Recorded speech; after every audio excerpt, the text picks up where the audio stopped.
Барлықтарыңызға сәлеметсіздер ме? Ханымдар мен мырзалар, приветствую вас. И сегодня мы продолжаем гулять по центру обслуживания населения, то есть по ЦОНу, и видим следующую вывеску.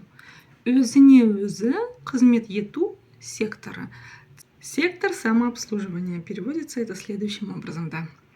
Давайте научимся читать, а то очень много слов и очень мало времени у нас.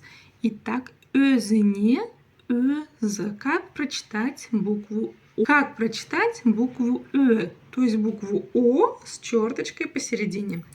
Это аналог буквы Ё. Просто когда мы произносим букву Ё, у нас изначально по транскрипции слышится и краткое.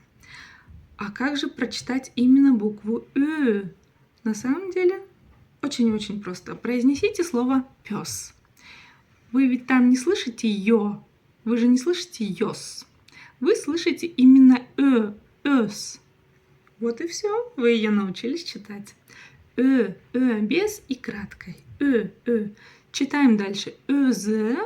Палочка с точкой практически не читается, но так как у нас в начале стояла мягкая буква Ö, соответственно и дальше у нас идет мягкая буква, палочка с точкой. Обычно в казахском языке либо все мягкие гласные, либо все твердые. Конечно, бывает путаница, исключения, но тому тоже есть объяснение. В общем, до этого мы еще не дошли. Читаем дальше. Палочка с точкой у нас практически не читается. Это краткая версия, средняя версия между буквами и И. В общем, эту мягкость нужно, так скажем, нащупать, если можно сказать, да? Попробуйте. И. А теперь вот этот вот третий вариант. И при этом краткий, да? Өзіне. Дальше у нас идет буква Е, и вот она как пишется, так и читается. То есть через мы ее уже не можем прочитать, как в русском языке это может быть, да? Өзіне. Дальше второе слово өзі. Өзіне, өзі. Все, ничего сложного. Погнали дальше. Қызмет ету сектора. Қызмет ету сектора. Как прочитать букву К с хвостиком? Очень и очень просто. Попробуйте, произнося букву К, откашляться или отхаркнуться. У вас все получится. Қызмет. Қызмет. Читаем по слогам. Да, как в первом классе. Читаем по слогам. В казахском языке эта тема очень хорошо работает.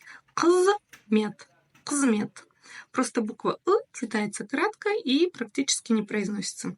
И говорит о том, что слог твердый. Все. Қызмет. Следующее слово ету. Қызмет ету. Ну и дальше русское слово сектор. Но стоит окончание которое говорит о том, что из всех этих слов создано словосочетание. Қызмет ету сектора. Өзіне өзі қызмет ету сектора. Қызмет ету сектора. Өзіне өзі қызмет ету сектора. Сектор самообслуживания. Ну все, дамы и господа, сегодня вы научились читать еще одну фразу, теперь уже большую на казахском языке. Надеюсь, вам нравится, и вы останетесь вместе со мной. Пока-пока.